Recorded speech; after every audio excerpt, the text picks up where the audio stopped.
2014 ఆంధ్రప్రదేశ్ రాష్ట్ర విభజన చట్టానికి సవరణ పెట్టారు కదా. నేను డిమాండ్ చేస్తాను వైఎస్ఆర్ కాంగ్రెస్ పార్టీ నుంచి, ప్రత్యేక హోదా ఇంతవరకు అవలేదు కదా, అది చట్టంలో లేదు, కేవలం పార్లమెంట్ లో ప్రధానమంత్రి ప్రకటన మాత్రమే పరిమితం అన్నారు కదా. ఇవాళ చట్ట సవరణ జరుగుతుంది కాబట్టి పనిలో పనిగా ప్రత్యేక ఆంధ్రప్రదేశ్ రాష్ట్రానికి ప్రత్యేక హోదా కావాలని చెప్పని పెట్టాలని చెప్పని మీరు తీర్మానం చేయమని అడుగుతున్నాను.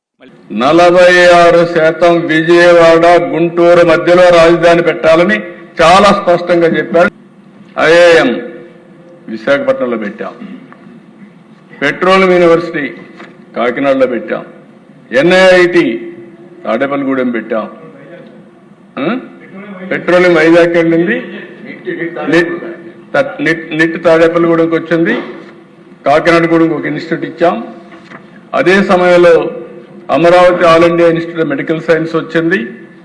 ఇక్కడి నుంచి మళ్ళీ తిరుపతి ఐఐటి ఐజర్ వచ్చింది. కర్నూలులో IIIT ఇచ్చాం. అదే సమయంలో ఇరుజు యూనివర్సిటీ పెట్టాం. అనంతపూర్లో సెంట్రల్ యూనివర్సిటీ పెట్టి